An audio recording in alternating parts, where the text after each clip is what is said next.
এই খেলোয়াড় ভারত থেকে প্রশিক্ষণ দিয়ে আমাদের দেশে এসেছিল। 19 সালের পর থেকে এই বাংলাদেশের মাটিতে সে আর একজন শিশু তৈরি করতে পারে নাই যে খেলাটি করে দেখাবে। বাবা খেলা বাবা শেখাতে দূরে থাক, ভয়েই ধারে কাছে আসে না। তা শুধু দর্শক, 2019 সালে এই খেলাটি আমাদের দেশে এসেছিল।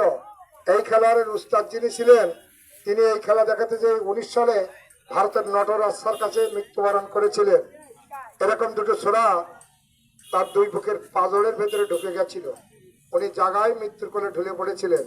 এখন সেই খেলাটি করে দেখাবে মিস্টার সবুজ। দেখুন খেলাটির নাম বিশ্বের সারসজ্জা। লক্ষ্য রাখুন খেলাটির দিকে, কিভাবে তার নিজের জীবনকে বাজি রেখে খেলাটি করে দেখায়। লক্ষ্য রাখুন, সার্কাস জীবনে অনেক দেখেছেন, আর আজকের খেলাগুলো দেখে যাবেন শেষ পর্যন্ত। দেখুন খেলাটি দেখুন, খেলাটির নাম হচ্ছে বিশ্বের সারসজ্জা। আমি অত্তর এলাকায় প্রচার দিয়ে এসেছিলাম, চারখানা ধারালো সরার উপর একটা মানুষকে শুয়ে রাখা হবে। এখন সেই খেলাটি করে দেখাচ্ছে, তবে সম্পূর্ণ দমের সাধনা। এই খেলার উস্তাদের কাছ থেকে দমের সাধনা শিখেছে বাবা, দমের সাধনা। দেখুন বড় বড় গাড়িগুলো দমের উপরে চলে, হাওয়ার উপরে চলে, এটাই কিন্তু সম্পূর্ণ দমের সাধনা শিখেছে খেলোয়াড়। দেখুন খেলাটি দেখুন।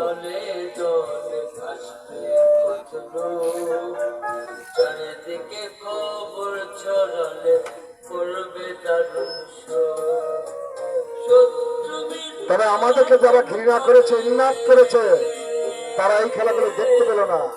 যাত্রা গান, পালা গান, গান সঙ্গীত, বাউল গান, এগুলো সারা জীবন কম বেশি দেখতে পাবে। সার্কাস মন করলে দেখা যাবে না। আমি মন করলাম একটু সার্কাস দেখি, দেখতে পাবেন না, সরাসরি দেখতে পাবেন না, টেলিভিশনের পর্দায় দেখতে পাবেন। কারণ এখন আর নতুন করে খেলোয়াড়ের জন্ম হচ্ছে না বাবা বাংলাদেশে, দল চলে না বাবা। জন্মই কি করবে বলো? আমরা কোন এক সময় শিখেছিলাম। তবে আল্লাহর কাছে দোয়া চাইবেন, ভগবানের কাছে আশীর্বাদ চাইবেন, যেন সে খেলাটি দেখে তার মায়ের কোলে সে ফিরে যেতে পারে। লক্ষ্য রাখুন খেলাটির দিকে।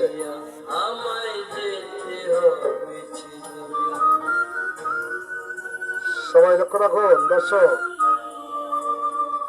তালি দিবেন না দর্শক, দেখেছেন? ও বাবা, ও মা, এই খেলা কেন করে দেখাচ্ছে এই খেলোয়াড়? আপনি আপনার বিবেকের কাছে জিজ্ঞাসা করবেন, আপনার বিবেক আপনাকে বলে দিবে। দেখেছেন বাবা? তবে কেউ চলে যাবেন না, চলে গেলে খেলা দেখতে পাবেন না।